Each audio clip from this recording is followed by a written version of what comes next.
D octave. Second measure starts off the same as the first.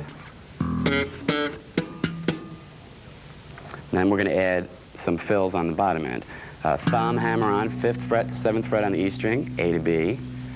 Thumb, hammer on, 5th to 7th fret on the A string. Then play a G, 5th fret on the D string, E, 7th fret on the A string. So let's hear what that sounds like.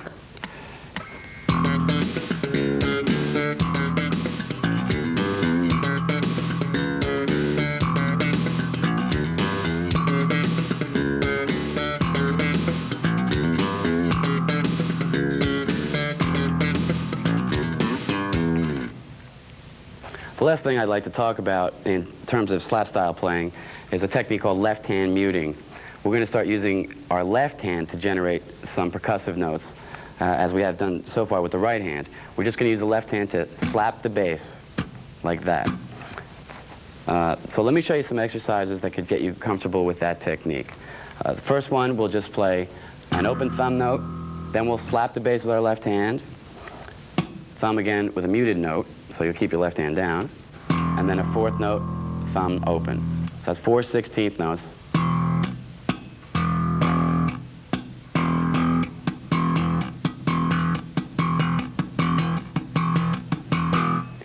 All right, now let's bring some pop notes into this technique. We'll use that on the 3rd partial of the 16th note phrase. We'll do open thumb note, slap the bass with the left hand, pop, thumb, muted. So we got...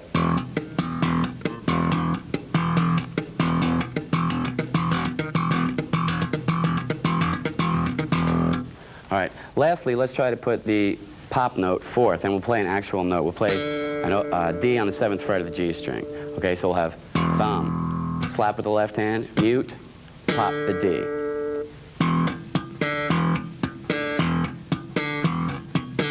Okay, now this can be really cool if you walk the first finger up and down the G string. You can start getting some melodic lines kind of happening there.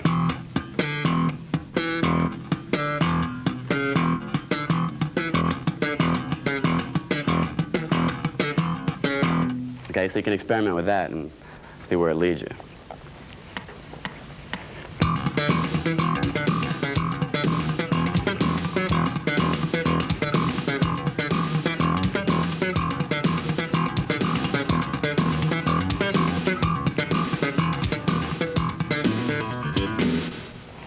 I'd like to close out this part with another lick you can learn and play with. I'd like to make one more point. This one is an E, like so many of them are. But you should try to translate most of these techniques to closed position keys like G and B flat. A lot of guys have a lot of chops in the open string keys, and they get to G or B flat or D flat, and they're out to lunch. So all this can apply if you practice it. It's a little more difficult, but it can be done. So work with it and see what you can come up with, and you'll be a lot better off on a record date or something as far as coming up with a creative bass line. All right, now let me show you this last lick. We're just going to start with 2 thumb notes, and then a slap note with the left hand, and pop.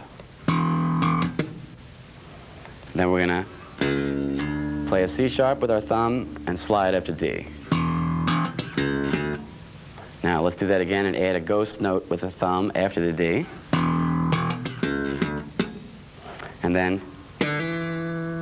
that'll conclude the first measure. We're going to hammer on from high D on the G string to E, pop note. So the first measure sounds like... Okay, now the second measure starts the same as the first. Then we're going to throw in our favorite pentatonic lick. Hammer on from the 5th fret on the E string to the 7th fret, 5th fret A string. So that'll be... Second measure sounds like... Okay? Third measure will be the same as the first. Then we'll throw in another cool little lick at the end there.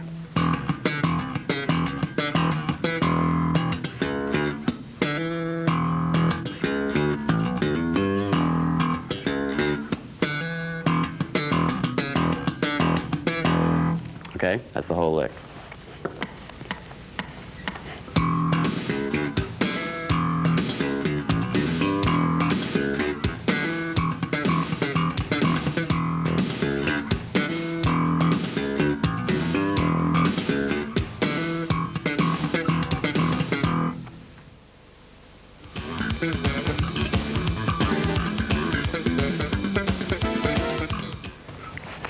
Let's jump into the area of soloing and developing some solo concepts.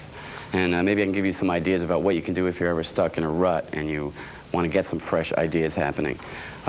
First, let's talk about the modes. I don't know how many of you know what the modes are, but let me familiarize you with them briefly. The modes are the chord scales that we use to improvise, and they're derived from each tone of the major scale. So there's 7 tones in the major scale, consequently there's 7 modes. If we're playing a C major scale, that's the C Ionian mode, that arrangement of notes. Same as the C major scale, okay? Now if you took that same arrangement of notes, no sharps or flats, and started on D, you'd have the D Dorian mode. If you looked at the 1st, 3rd, and 5th, and 7th tone of the Dorian mode, you'd find that you had a minor 7th chord. So this particular mode is used to improvise over minor 7th chords. Now you'll find that there's more minor 7th chords within each key, so you start to, you have to learn about chord relationships to really determine what key you're in and what mode you need to improvise. Let me show you a system I have for learning all the modes as easily as possible in all the keys. We're going to start them all on the E string with our first finger. Let's start in the key of F in this instance. And here we'll just play a major scale. And we'll extend it up to a 5th above the octave.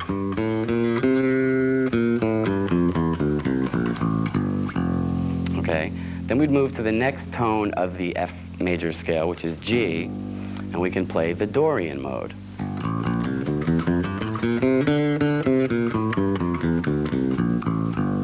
Now, with all these modes, there's basically only going to be 3 fingering combinations. So don't get too bent out of shape about it. We're either going to play 2 whole steps, 1, 2, 4, or a whole step and a half step, 1, 3, 4, or a half step and a whole step, 1, 2, 4. So as you're learning these modes, apply that to it and you'll be pretty right on as far as fingering is concerned. Now, another thing is, in each key, there's only 7 fingerings. So once you learn the shapes, you can transpose them to any other key. So there's really only 7 shapes to learn, and you're there. So let's continue on through the modes in F. The A Phrygian mode.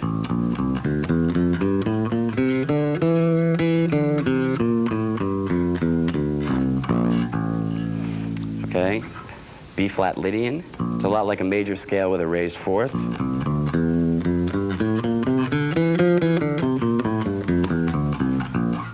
C Mixolydian, which you play over dominant chords. You'll find that this has a major 3rd with a flatted 7th.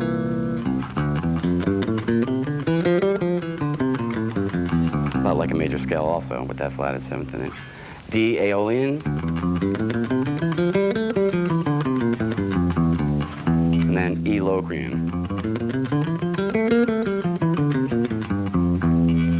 Now, you don't get a lot of call to play a Locrian mode because the chord that's built off is the minor 7 flat 5 chord. But one thing you might want to think about is considering it as starting the C Mixolydian mode on the 3rd. Okay, so you can start applying these substitutions as you get more involved with this stuff. Some of this material may take a little research, so just dig in and it'll start to make sense to you. Now, the next thing you want to do, or what I would like to do, is play these through all the keys. So I use the cycle of 4ths. Our next key would be B flat. And we want to start with the lowest note on the E string, the one that's closest to the nut, and play the mode from there. Now, in B flat, the lowest note would be F. So we have to figure out which tone of the B flat scale F is. It's what? The 5th, right. So it's going to take the Mixolydian mode. So we'll start B flat in Mixolydian. Aeolian.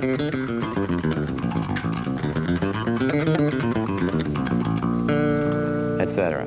Now, just to give you an example, let's try a couple sharp keys, like A would start where? Right, F sharp Aeolian.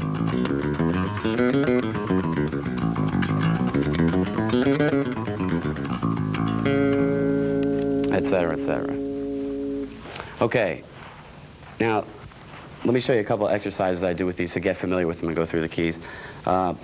First thing we can do is just play straight 16th notes up and down and keep moving the modes up the neck. Let me play with the drum machine here.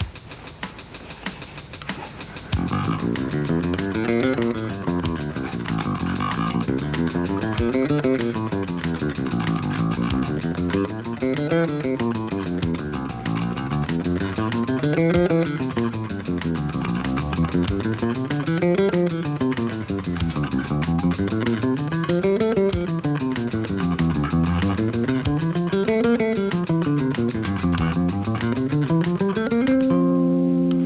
all the modes in the key of F.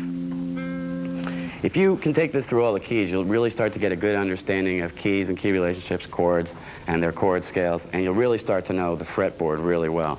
So it might be something you want to spend some time with. Now, let me show you another exercise we can do with that. Getting back to the phrasing I talked about when we did the spider exercise, let's put this into 16th note triplets.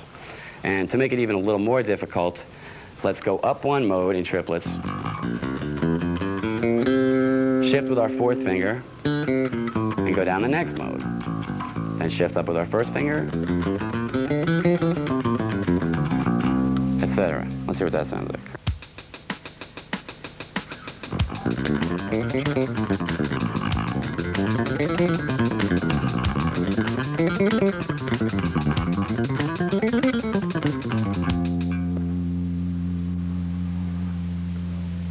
Before we go on to developing some lines and licks using those modes, let me just touch on arpeggios briefly.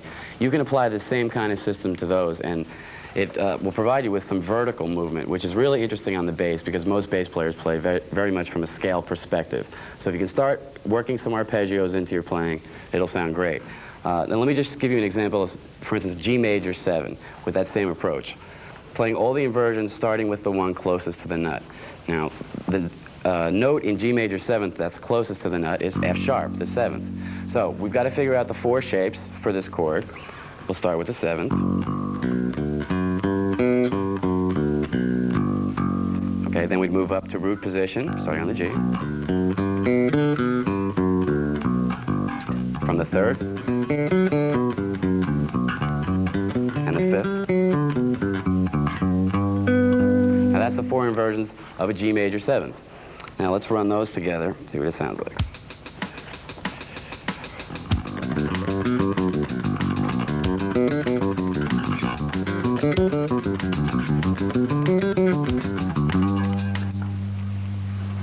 Now if you can start putting those together and then do the dominant chords and the minor 7th chords and minor 7 flat 5 chords, you'll have a real good understanding of harmony and a real good understanding of the fretboard. You really have to see where you're going with these kinds of things, so it's a good exercise. Okay. Now let's move on to some soloing concepts. We'll go back to the modes for that. But just remember, this all applies to arpeggios as well. Okay. Now, you're stuck for a lick and you're saying, well, playing a scale is really boring. And, you know, that doesn't really make it. You need a little variety. So let's take a real simplistic approach and figure out what we can do to get some variety happening. Well, the first thing I'd say do is let's play 4-note scale groupings. We'll play up 4 notes of the scale. I'm in C major now. Okay. Then we'll go back to the 2nd note of the scale, D, and play a 4-note group from there. Okay. Etc. Okay. Now instead of having a straight scale, we have a lick that sounds like.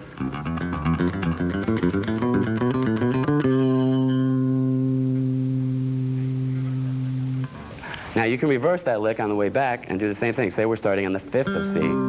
You can just come down in groups of 4.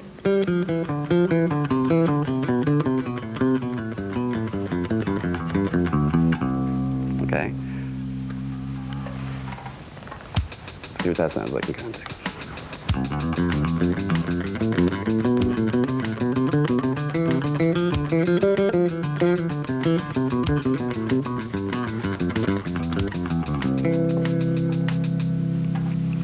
Okay, now that's one idea to get you started playing some licks, but you go, well, that's not that hip. You know, it's still pretty straight ahead. You can really hear the scale. So what can we do to change it up? Well, let's do something with it rhythmically. Let's displace it by 1/16th note. You can take that exact pattern, and by starting it on the of beat 4, you can get a much cooler sound than just playing it on the downbeats. So let's hear what that sounds like. 1, 2, 3, 4.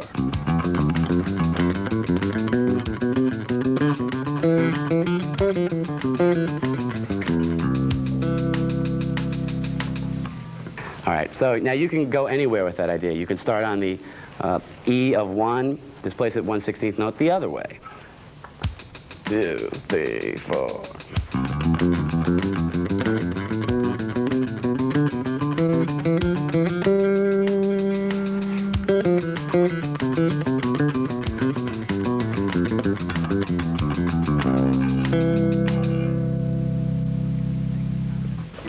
Okay, we can take this concept even farther out and start introducing some polyrhythmic ideas like I discussed earlier.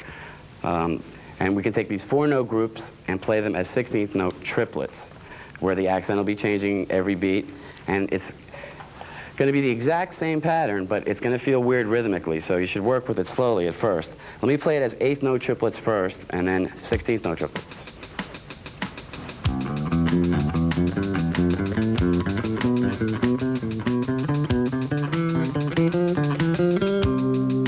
And then you can play it down too. Now 16th note triplets, it starts to get pretty hip.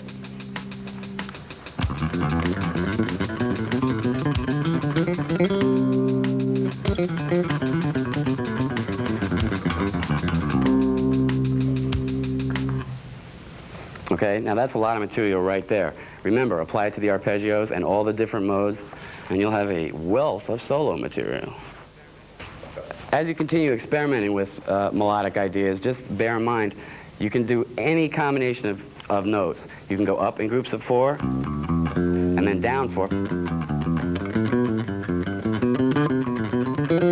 And then all the other stuff applies to that, too. Or start down 4.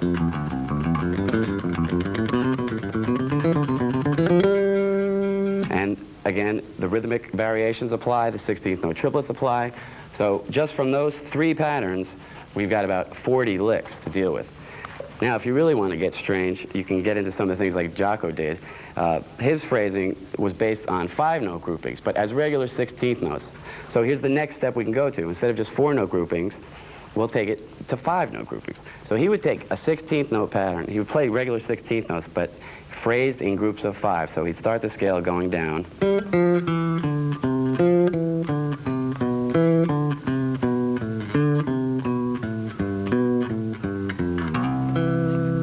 Okay, broken all into groups of 5, but the pulse is just in 4 notes. 1, 2, 3, 4.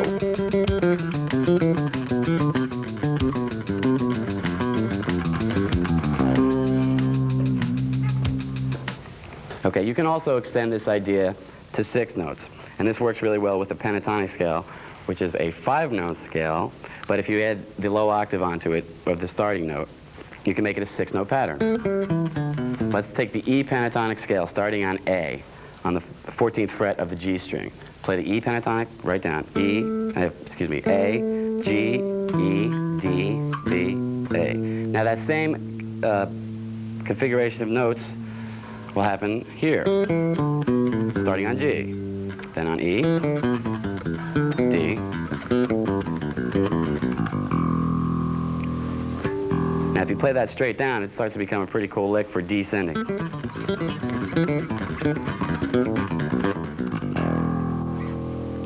So now you've got 4 notes and 5 notes and 6-note groupings, which you can get a lot of material from to work with. I'd like to demonstrate some of the sequences and lines we've been talking about in a progression consisting of 5 chords. It's basically in C minor, which is relative to E flat major, so we can look to E flat for the modes to play over the chords. We start with a C minor 7th chord, and that'll take the Aeolian mode, because it's the 6th of E flat. And it moves to an A flat major chord with a sharp 11 or a flat 5, the A flat Lydian mode. You have that D note in there, which is still relative to E flat. Then it goes to F minor and B flat, which is a 2-5 in E flat, so you can play Dorian to Mixolydian there. And then a turnaround change, basically a G dominant chord, G7, which can be approached several ways. You can either play the Mixolydian mode based off of G from that, or a preferable approach is to borrow from the C harmonic minor and play a G altered mode. So if you have a C harmonic minor scale, that introduces that B that gives you the dominant sound. And we'll just base that and make G our root note. And that resolves very nicely back to the C minor. So let's check that out.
Well, that about wraps it up. I hope you got some stuff you can use from the video and enough material to keep you working for a long time. Practice hard, and I look forward to hearing your next record. Thanks.